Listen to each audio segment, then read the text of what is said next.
पत्नी के द्वारा पति के अगेंस्ट में मेंटेनेंस का केस किया गया था, जो कि ऑनरेबल हाई कोर्ट के द्वारा खारिज कर दिया गया। तो आज हम इसी विषय में एक जजमेंट के बारे में बात करने वाले हैं, जिस जजमेंट में ये बात बताई गई है, जो बात कही गई है, इस विषय को लेकर के हम विस्तारपूर्वक आप लोगों से चर्चा करने वाले हैं। आप लोगों को अगर पूरी जानकारी चाहिए तो वीडियो में अंत तक आप लोगों को रहना है, बिल्कुल भी स्किप नहीं करना है, तभी आप लोगों को अच्छे से जानकारी समझ में आएगी। दूसरा काम आपको ये करना है कि अगर आप नए हैं, वीडियो को पहली बार देख रहे हैं, तो ये आपका ही चैनल है, आप इसे सब्सक्राइब जरूर कर दें, साथ में बेल आइकन जरूर दबा दें, जिससे कि हम जो भी नई अपडेट डालें उसका नोटिफिकेशन आपके पास आता रहे और आप जानकारी प्राप्त करते रहें। नमस्कार दोस्तों, मैं एडवोकेट दिव्या, आपका मेरे इस यूट्यूब चैनल में स्वागत है। तो आपको बता दें कि कई बार ऐसा होता है कि हस्बैंड और वाइफ में कोई भी विवाद नहीं होता है, लेकिन विवाद हो इस वजह से पत्नी छोटी सी कोई बात होती है उसको इतना बड़ा बना देती है, इतना ज़्यादा उस बात को लेकर टॉर्चर करती है अपने पति को कि पति बहुत ज़्यादा परेशान रहता है, वो एकदम से भड़क उठता है और छोटा सा जो मौका होता है, छोटे से मौके को लेकर के बिना किसी कारण वजह के पत्नी अपने मायके चली जाती है। फिर इसके बाद वो अपने ससुराल में आने के लिए अपने पति व पति के घर वालों के साथ रहने के लिए मना करने लगती है। पति कई प्रयास करता है, लेकिन पत्नी फिर भी नहीं आती है और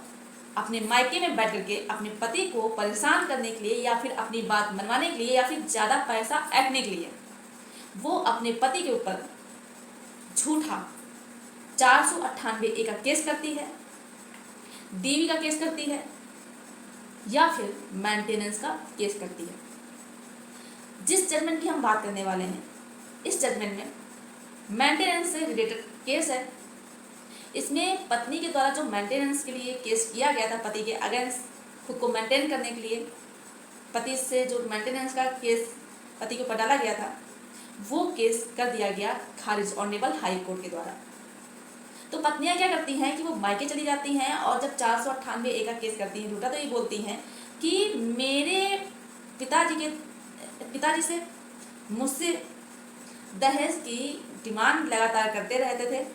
मेरे पिताजी जब दहेज डिमांड पूरी नहीं कर पाए तो मेरे पति व ससुराल वाले मुझे बहुत ज़्यादा शारीरिक व मानसिक चोट पहुँचाते थे, जिसकी वजह से हम अपना ससुराल छोड़ के अपने मायके आकर के रहने लगे हैं और मेरे पास कोई भी आमदनी का सोर्स नहीं है, ना ही मेरे बैंक में इतना बैलेंस है और ना ही मेरे पास इतनी प्रॉपर्टी है कि हम खुद को मेंटेन कर पाएँ। तो पत्नी कहती है कि मुझे पति के द्वारा खुद को मेंटेन करने के लिए भरण पोषण दिलाया जाए। तो ऐसा ये केस होता है जो कि फैमिली कोर्ट में जाता है। तो वहाँ पर जो पति के द्वारा मेंटेनेंस देने के लिए कहा जाता है, जो पत्नी जो कहती है कि पति के द्वारा मुझे मेंटेनेंस दिलाया जाए, उस केस को खारिज कर दिया जाता है, क्योंकि केस जब वो पत्नी करती है वो कोई भी सबूत वहाँ पर पेश नहीं कर पाती है ऐसा जिससे साबित हो कि पति पत्नी को परेशान करता था, उससे दहेज की डिमांड करता था। तो जब ये साबित नहीं हो पाया तो ये केस कर दिया गया खारिज, यानी मेंटेनेंस कैंसिल कर दिया गया,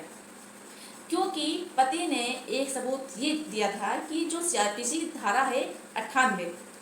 उसके तहत पत्नी ने एक एप्लीकेशन लिखी थी और एप्लीकेशन SDM को दिया था, जिसमें उसने लिखा था कि मेरे पति के द्वारा मेंटेनेंस की डिमांड, जिसमें उसने लिखा था कि मेरे पति के द्वारा दहेज यानी डॉरी की डिमांड की जाती थी, मेरे घर वाले नहीं दे पाए तो ये मुझे परेशान करते थे, इसलिए मैं इनके साथ अब नहीं रहना चाहती हूँ। SDM ने जब पत्नी को बुलाया, उससे बातचीत की, तो पत्नी ने ये बात कही कि हम अपने पति के साथ नहीं रहना चाहते हैं क्योंकि मेरा पति मुझे बहुत ज़्यादा परेशान करता है, वह दहेज की डिमांड करता है। लेकिन इसके साथ में एक बात और कही, वो ये कही कि जो पति है वो अगर परेशान ना भी करता, दहेज की डिमांड ना भी करता, तब भी हम अपने पति के साथ नहीं रहना चाहेंगे। तो जब ये केस खारिज हो जाता है फैमिली कोर्ट से, ट्रायल कोर्ट से, तो पत्नी जाती है, अपील करती है सेशन कोर्ट में। सेशन कोर्ट में हस्बैंड के ऊपर मेंटेनेंस लगा दिया जाता है। फिर पति जाता है ऑनरेबल हाई कोर्ट जो कि छत्तीसगढ़ हाई कोर्ट होता है वहाँ जाता है, वहाँ पर अपील करता है मेंटेनेंस के लिए, और वो जो एप्लीकेशन एटीएम को पत्नी ने दिया होता है उसकी भी जानकारी देता है, उसके इसमें चर्चा करता है। फिर जो ऑनरेबल हाई कोर्ट होती है वो देखती है, सारे तथ्यों को देखती है, सारे फैक्ट को देखती है, सारी चीज़ों को देखने के बाद सारे जो सबूत होते हैं और जो पत्नी के द्वारा गवाह पेश किए जाते हैं और पत्नी के जो बयान लिए जाते हैं, सारी चीज़ों को देखते हुए कोर्ट ये कहती है कि जो पत्नी ने कंप्लेन की है जिस आधार पर और जो गवाह ने गवाही दी है, गवाहों ने, तो ये एक दूसरे के विपरीत हैं।